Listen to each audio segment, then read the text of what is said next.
Muy buenas. Todo el mundo sabe que Power BI es una pasada para convertir datos en decisiones. Pero hoy vamos a meternos en las tripas de la bestia, a explorar el lenguaje que le da sus verdaderos superpoderes. Y oye, que no es tan fiero león como lo pintan, ya verás.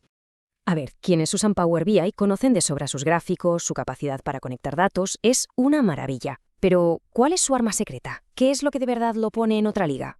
Una pista no son solo los paneles de control tan bonitos que hace, que sí, que son geniales, pero la verdadera potencia de Power BI, la chicha de verdad, se esconde bajo el capó, en su motor de análisis. Y ese motor se llama DAX, Data Analysis Expressions. Es ni más ni menos que el lenguaje de fórmulas que te permite hacer análisis súper profundos y personalizados, mucho más allá de arrastrar y soltar un gráfico. Vamos, que es el cerebro de toda la operación. Venga, vamos a empezar por el principio. El primer concepto fundamental en DAX es la medida. ¿Y qué es una medida? Pues no es más que una fórmula que creamos nosotros para hacer un cálculo a medida. Y aquí hay dos tipos. La implícita es la que hace Power BI por su cuenta, cuando arrastras un campo de números y él, pues, adivina que quieres sumarlos. Es útil, sí, pero es limitado. En cambio, la medida explícita es una fórmula que escribes tú, a mano, y ahí es donde tienes el control total. Aquí es donde empieza la magia de verdad.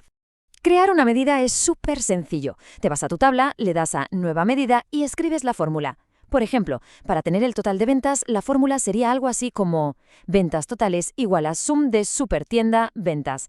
Con esto, básicamente le estás diciendo al programa, oye, súmame todos los valores que hay en la columna ventas. Y ya está, ya tienes tu primer cálculo personalizado. Sumar totales está muy bien, es el primer paso, pero el análisis de verdad, el bueno, empieza cuando haces preguntas un poco más específicas. Y para eso es vital dominar la función más importante de todo DAX, Calculate. La definición oficial dice que evalúa una expresión en un contexto modificado por filtros. Uf, vale, suena un poco académico y denso, ¿a que sí? Venga, vamos a traducirlo a un idioma que entendamos todos. Lo que quiere decir en realidad es, haz este cálculo, pero solo con este filtro que te digo, así de simple. Es la herramienta para decirle a Power BI que calcule algo, pero solo para un trocito concreto de los datos. Por ejemplo, imagina que quieres saber las ventas totales, pero únicamente las del estado de Texas.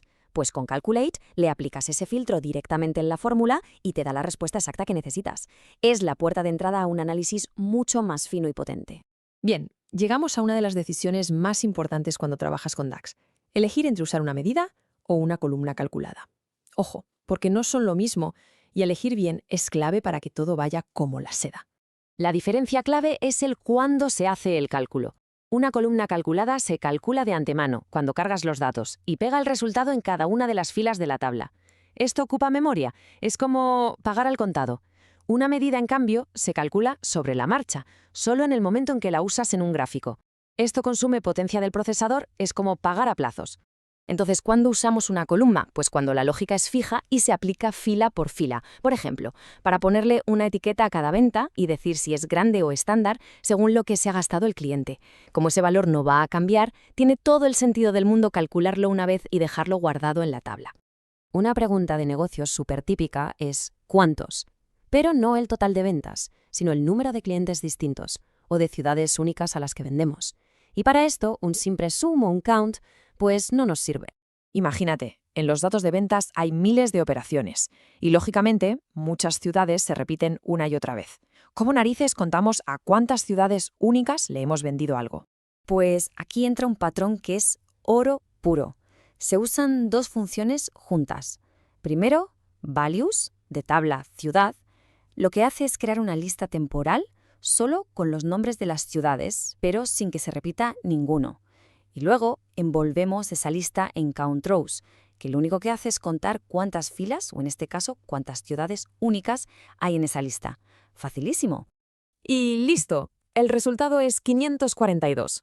Con esta combinación tan simple, hemos respondido a una pregunta de negocio clave que de otra forma nos habría complicado bastante la vida.